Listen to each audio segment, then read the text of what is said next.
जय हिंद साथियों, कैसे हैं आप सभी लोग। आशा करती हूँ अच्छे होंगे। मिशन वर्दी चैनल पर आप सभी लोगों का हार्दिक स्वागत है। साथियों, आज की क्लास में हम लोग पढ़ेंगे बहुत ही इम्पॉर्टेंट टॉपिक है भूगोल का।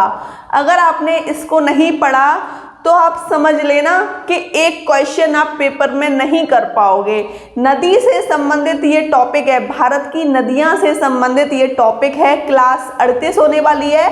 क्लास 38 को देखने से पहले मैं आपसे कहूंगी कि 1 से लेकर 37 तक आप नोट्स अवश्य बनाइएगा। जिन्होंने भी नोट्स नहीं बनाए वो यहाँ से भी नोट्स स्टार्ट कर सकते हैं, क्योंकि एकदम न्यू टॉपिक है आपका। UP police constable, Delhi police constable के लिए स्पेशल बैच है आपका, सफलता बैच। ठीक है, तो मैं क्लास को स्टार्ट कर रही हूँ। जैसा कि मैं आपको बता दूं, इस टॉपिक का नाम है भारतीय नदी तंत्र। इंग्लिश में बोलते हैं इंडियन रिवर सिस्टम।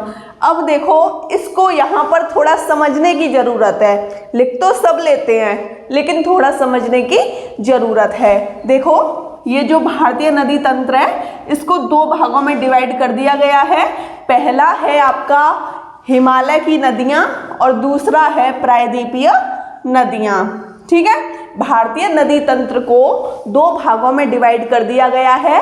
पहला है आपका हिमालय नदियाँ और दूसरा है प्रायद्वीपीय नदियाँ। अब देखो, ये जो हिमालय में जो जल रहता है वो वर्ष भर रहता है, और आपकी जो प्रायद्वीपीय नदियाँ हैं यहाँ पर वर्षा का जल वर्ष भर नहीं रहता।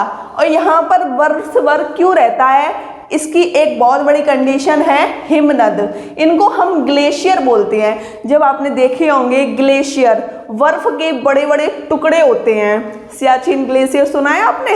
हाँ, अगर नहीं देखा तो गूगल पे आज डालना, बहुत सारे बर्फ के टुकड़े दिखेंगे, पर्वतों के रूप में, पहाड़ों के रूप में। मतलब वहाँ बर्फ रहती है, बड़े बड़े टुकड़ों के रूप में बर्फ के बड़े बड़े टुकड़े या कुंड पाए जाते हैं हिमनद या ग्लेशियर में। बहुत सारे ग्लेशियर पाए जाते हैं। ठीक है, और हिमालय की जो नदियां हैं वो कौन कौन सी हैं आप एक बार देख लीजिए। गंगा, ब्रह्मपुत्र, सिंधु। और यहाँ पर जो जल का स्रोत है वो हिमनद है। हिमनद क्यों है? अब देखो, यहाँ पर बर्फ के बहुत बड़े बड़े टुकड़े हैं। ठीक है, तो वो धीरे धीरे पिघल के जल के रूप में आएंगे, नहीं आएंगे? तो इन नदियों में जल के रूप में वो आ जाते हैं। ठीक है, समझ गए? इतनी कंडीशन आपको समझ आई। अब आप प्रायद्वीपीय नदियों के बारे में देख लीजिए। प्रायद्वीपीय नदियाँ वर्ष भर प्रभावित नहीं होती। यहाँ पर जो नदियों में जल रहता है वो वर्षा का तो होता ही है, लेकिन आपको भी पता है कि वर्षा दिन प्रतिदिन डेली होती है क्या? नहीं होती। तो वही कंडीशन इसने बोली है। जैसे कौन कौन सी नदियाँ हैं प्रायद्वीपीय नदियों की? महानदी, गोदावरी, कृष्णा, कावेरी, नर्मदा, ताप्ती आदि नदियाँ हैं। ठीक है, स्क्रीनशॉट ले लीजिए। साथियों, जैसा कि मैंने अभी आपको बताया, भारतीय नदी तंत्र में हमने 2 नदियों के बारे में पढ़ा था। पहली हिमालय नदियाँ और दूसरी प्रायद्वीपीय नदियाँ। अब हम पढ़ेंगे हिमालय नदियों में पहली नदी सिंधु नदी। ठीक है, सिंधु नदी आपकी बड़ी नदी है, तो ये थोड़ा बड़ा हो सकता है, लेकिन हम सिर्फ आज सिंधु नदी को ही कवर करेंगे, तो आपको बिल्कुल परेशान नहीं होना। सिर्फ सिंधु नदी के बारे में आज हम पढ़ेंगे। तो देख लो, इसकी जो लंबाई है 2880 किलोमीटर है। सिंधु नदी की लंबाई 2880 किलोमीटर है। अब आप देख लो, ये किन किन देशों में बहती है सिंधु नदी? चीन में, भारत में, पाकिस्तान में और अरब सागर में गिर जाती है। ठीक है, सिंधु नदी चीन, भारत, पाकिस्तान में बहती है और अरब सागर में गिरती है। इसका उद्गम स्थल कहाँ से है? तो देखो, बोखर चू हिमनद से इसका उद्गम स्थल है। इसकी जो उत्पत्ति होती है कहाँ से होती है? बोखर चू हिमनद से। ठीक है, कैलाश पर्वत से निकलती है आपकी सिंधु नदी। सिंधु नदी कहाँ से निकलती है? कैलाश पर्वत से निकलती है। किस झील के पास से निकलती है? मानसरोवर झील के पास से आपकी सिंधु नदी निकलती है। अब आप देख लो, तिब्बत में सिंधु नदी को क्या बोला जाता है? सिंगो खम्बान। क्या बोला जाता है? सिंगो खम्बान। ठीक है, सिंगो खम्बान का जो अर्थ है वो है शेर का मुख। ये पेपर में प्रश्न पूछ लिया जाता है कि बताइए सिंगो खम्बान कहाँ की नदी है, तो आप बताओगे तिब्बत की है। इसको भारत में क्या बोला जाता है, सिंधु। ठीक, सिंगो खम्बान का जो अर्थ है वो शेर का मुख है। सिंधु नदी भारत में लद्दाख के दमचौक से होकर प्रवेश करती है। सिंधु नदी भारत में लद्दाख के दमचौक से होकर प्रवेश करती है। यह लद्दाख एवं जौस्कर श्रेणी में बहती है। किन किन श्रेणियों में, लद्दाख एवं जौस्कर श्रेणी में आपकी सिंधु नदी बहती है। और कहाँ से प्रवेश करती है, लद्दाख के दमचौक से।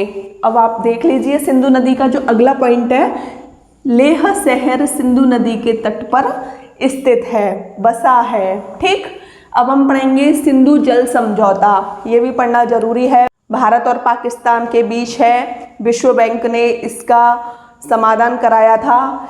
इस समझौते को लेकर बहुत ज़्यादा भारत और पाकिस्तान के मध्य विवाद रहा था। इस वजह से 1960 में विश्व बैंक ने इसका समझौता कराया भारत और पाकिस्तान के बीच। ठीक है, सिंधु जल समझौते के अनुसार भारत सिंधु नदी का 20% पानी यूज करेगा, उपयोग में लेगा 20% जल, और पाकिस्तान 80% जल यूज करेगा। ठीक है, स्क्रीनशॉट ले लीजिए।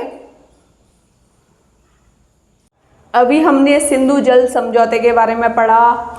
उस समझौते में विश्व बैंक ने 1960 ईस्वी में समझौता कराया था, क्योंकि भारत और पाकिस्तान के बीच में विवाद रहता था सिंधु नदी को लेकर। ठीक है, जिसमें बोला गया था भारत 20% जल को यूज करेगा और पाकिस्तान 80% जल को यूज करेगा। अब जैसे कि आप देख पा रहे हो, ये मैंने नदियाँ लिखी हैं। ठीक है, ये नदियाँ लिखी हैं। अब इनमें भी एक बहुत बड़ा रोल है कि जिसमें भारत 80% जल भी यूज कर रहा है और पाकिस्तान 20%, और कुछ कंडीशन में पाकिस्तान 80% यूज कर रहा है और भारत 20%। तो देख लीजिए कौन कौन सी नदियां हैं, सिंधु नदी, झेलम नदी, चिनाब नदी। इन तीनों नदियों में जो पाकिस्तान है कितना प्रतिशत जल यूज करेगा, 80% जल यूज करेगा, और भारत 20% जल यूज करेगा। ठीक है, अब आप देख लीजिए रावी, ब्यास और सतलज जो नदी हैं, इनका जल भारत 80% यूज करेगा और पाकिस्तान 20% यूज करेगा। ठीक है, अब हम पढ़ेंगे सिंधु नदी की सहायक नदियाँ। सिंधु नदी की सहायक नदियाँ, और जैसा कि आप देख पा रहे हैं बायां हाथ की नदियाँ, जैसा कि ये नदी बह रही है ऐसे करके, यहाँ पे ये जो कंडीशन आपको दिख रही हैं, अगर मैं ऐसे खड़ी हूँ तो ये मेरा बायां हाथ हो गया और ये मेरा दायां हाथ हो गया। नहीं तो आप खुद खड़े होके देखना, आपको पता लग जाएगा। एक ऐसा स्ट्रक्चर काटना, ये सिंधु नदी बह रही है, यहाँ से आपकी बाईं ओर से कौन सी नदी निकल रही है, झेलम, चिनाब, इनके बारे में हम पढ़ेंगे। ठीक है, तो सबसे पहले हम पढ़ेंगे झेलम नदी। इसका जो पुराना नाम था वो क्या था, बितस्ता। क्या था, बितस्ता। इसका जो उद्गम है बेरीनाग झील से है, बेरीनाग झील से है। अब आप मुझे ये बताओगे बेरीनाग झील कहाँ पर है। और पाकिस्तान के बारे में जितना भी लिखाया है मैंने, मुद्रा हो, जनजाति हो, या फिर आपकी संसद हो, सब कुछ आपको मुझे बताना है। और भारत के बारे में भी आपको मुझे सब कुछ बताना है, जिससे कि सारे कन्फ्यूजन आपके दूर हो जाए और आप बिल्कुल टेंशन ना लें कि हाँ दीदी ने हमसे कुछ पूछा क्यों नहीं कमेंट सेशन में। तो इतना बड़ा क्वेश्चन पूछ लिया है, इसका आंसर आपको मुझे कमेंट सेशन के माध्यम से बताना है। स्क्रीनशॉट ले लीजिए। जैसा कि साथियों हम झेलम नदी के बारे में पढ़ रहे हैं, अभी हमारी झेलम नदी कंप्लीट नहीं हुई है। ठीक है, तो झेलम नदी बुलर झील बताया था ना, भारत की मीठे पानी की झील है। किस राज्य में, ये आपको मुझे बताना है, या केंद्र शासित प्रदेश। ठीक है, तो ये मत कहना कि दीदी आपने राज्य बोला है, सिर्फ मैंने केंद्र शासित प्रदेश भी बोला है। ठीक है, तो आपको मुझे बताना है ये किस राज्य या यूटी में है। बुलर झील से होकर बहती है आपकी झेलम नदी। ठीक, कहाँ से बहती है, बुलर झील से। अब आप देख लीजिए, यह का मतलब झेलम नदी भारत पाकिस्तान की सीमा भी बनाती है। झेलम नदी भारत और पाकिस्तान की सीमा भी बनाती है, ठीक। और आप मुझे ये बताओगे, अभी मैंने बताया है ना कि भारत को 80% जल कौन कौन सी नदियां प्रदान करती हैं और पाकिस्तान को 80% जल कौन कौन सी नदियां प्रदान करती हैं, आपको मुझे कमेंट सेशन के माध्यम से बताना है। अब आप देख लीजिए, श्रीनगर झेलम नदी के किनारे या तट पर बसा हुआ है। अब हम पढ़ेंगे चिनाब नदी के बारे में। जैसा कि आप यहाँ तक पूरी 5 नदियाँ देख पा रहे हैं ना, ये बाएं हाथ की नदियाँ हैं, ठीक है। ये सारी आपकी बाएं हाथ की नदियाँ हैं और सिंधु की सहायक नदियाँ हैं सारी, ठीक। तो देख लीजिए, चिनाब नदी का जो पुराना नाम है अस्किनी है। क्या है? अस्किनी। पुराना नाम बोले तो पहले इनको चिनाब नहीं बोला जाता था, अस्किनी नाम से बोला जाता था, ठीक है। सबके पुराने नाम है। वर्तमान में इनके नाम चिनाब है। इसका झेलम का भी आपको बताया है, बताइए क्या है। रावी का ये है, ठीक है। ये सब कुछ इस कंडीशन में दिया हुआ है, ठीक है। चिनाब नदी का जो उद्गम है, कहाँ से स्टार्ट होती है चिनाब नदी? बड़ा लाचा दर्रा से निकलती है। ये कहाँ पर है? हिमाचल प्रदेश में है, ठीक। चिनाब को हिमाचल प्रदेश में चंद्रभागा के नाम से जाना जाता है। चिनाब को हिमाचल प्रदेश में क्या बोलते हैं? चंद्रभागा। अब आप देख लीजिए चिनाब के बारे में ही, यह सिंधु की सबसे बड़ी सहायक नदी है। पूछ लिया जाता है पेपर में कि सिंधु नदी की सबसे बड़ी सहायक नदी कौन सी है, तो वो आपकी चिनाब नदी है। झेलम को मत लगा देना, ठीक है, समझ गए। अब हम पढ़ेंगे रावी नदी के बारे में। इसका पुराना नाम परुष्णी या इरावती इसको बोला जाता था और इसका जो उद्गम स्थल है हिमाचल प्रदेश के रोहतांग दर्रे से है। अब हम पढ़ेंगे ब्यास नदी के बारे में। इसका जो उद्गम है ब्यास कुंड से होता है। ब्यास कुंड कहाँ पर है? हिमाचल प्रदेश में। हिमाचल प्रदेश के बारे में इतना कुछ आ रहा है तो आपको मुझे हिमाचल प्रदेश के बारे में सब कुछ बताना है। वहाँ के राज्यपाल, मुख्यमंत्री, जनजाति, डांस, राजधानी, सब कुछ बताइए और हिमाचल प्रदेश के दर्रे भी आपको बताने हैं, ठीक है। ब्यास नदी पाकिस्तान नहीं जाती है। क्यों नहीं जाती है? क्योंकि ये भारत में सतलज नदी में मिल जाती है। और ब्यास नदी का जो नाम है, पुराना नाम बिपाशा, इसको नहीं भूलोगे क्योंकि बिपाशा बासु एक्ट्रेस है ना, हीरोइन है, इस वजह से आपको याद हो जाएगा, ठीक है। सतलज नदी, इसका पुराना नाम है शतुद्री। क्या है? शतुद्री, ठीक है। इसका उद्गम राकसताल कहाँ पर है? ये तिब्बत में। कैलाश पर्वत अभी हमने पढ़ाया था ना, मानसरोवर झील के पास, है ना। अब आपको पता लग गया ये कैलाश पर्वत कहाँ पर है? तिब्बत में, ठीक। यह मतलब सतलज नदी भारत में शिपकिला दर्रे से होकर प्रवेश करती है। शिपकिला दर्रा कहाँ पर है बताइएगा। दर्रे वगैरह सब पढ़ा चुकी हूँ, बहुत सारे दर्रे तो मैंने आपको लिख दिए हैं। जैसे कि ये हुआ बड़ा लाचा दर्रा, मेरा मन कर रहा था कि मैं नहीं लिखूँ, आपसे ही पूछूँ, लेकिन फिर मैंने कहा चलो 1-2 पूछ लूँगी, 1-2 को नहीं लिखूँगी। तो आपको मुझे बताना है शिपकिला दर्रा कहाँ पर है, ठीक है। भारत में शिपकिले दर्रे से होकर कौन सी नदी प्रवेश करती है? सतलज नदी। अब एक नोट पॉइंट है, इसको आप थोड़ा देख लीजिए, इंपॉर्टेंट है, ठीक है। सिंधु नदी की जो 5 सहायक नदियां हैं, 5 कौन कौन सी? झेलम नदी, चिनाब नदी, रावी नदी, ब्यास नदी, सतलज नदी, ठीक है। ये सिंधु नदी की सहायक नदियां हैं, ठीक, समझ गए। और ये बाएं हाथ की नदियां हैं। दाएं हाथ की नदियां भी पढ़ेंगे, अभी हमने पूरी बाएं हाथ की नदियां पड़ी हैं। अब आप देख लीजिए सिंधु नदी की जो 5 सहायक नदियां हैं उनको पंजाब में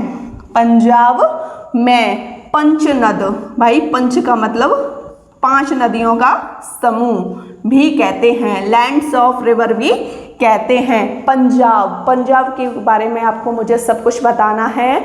वहाँ के मुख्यमंत्री, राज्यपाल, डांस, जनजाति, राजधानी, ये सब कुछ आपको मुझे कमेंट सेशन के माध्यम से बताना है। स्क्रीनशॉट ले लीजिए। साथियों, आज की क्लास में हमने सिंधु नदी को पूरा कवर किया, ठीक है। आज हम ज़्यादा नहीं पढ़ेंगे और एक्चुअली में बात यह है कि जो आपकी भारत की नदियां हैं, ये टॉपिक थोड़ा लंबा है, ज़्यादा लंबा भी नहीं है, थोड़ा सा बड़ा है, ठीक है। तो परेशान नहीं होना, अगर कोई चीज़ ज़्यादा है तो उसको कम कम करके पढ़ा जाए तो वो बेहतर रहेगा। चीज़ों को हमको रटना कम, समझना ज़्यादा है, ठीक है। और बहुत सारी चीज़ें तो इसमें आपको याद होंगी, तो परेशान नहीं होना। और आज रात 8 बजे लाइव सेशन में सभी इस क्लास को पढ़ के आएंगे और लाइव सेशन में एकदम सही आंसर बताएंगे। जय हिंद साथियों।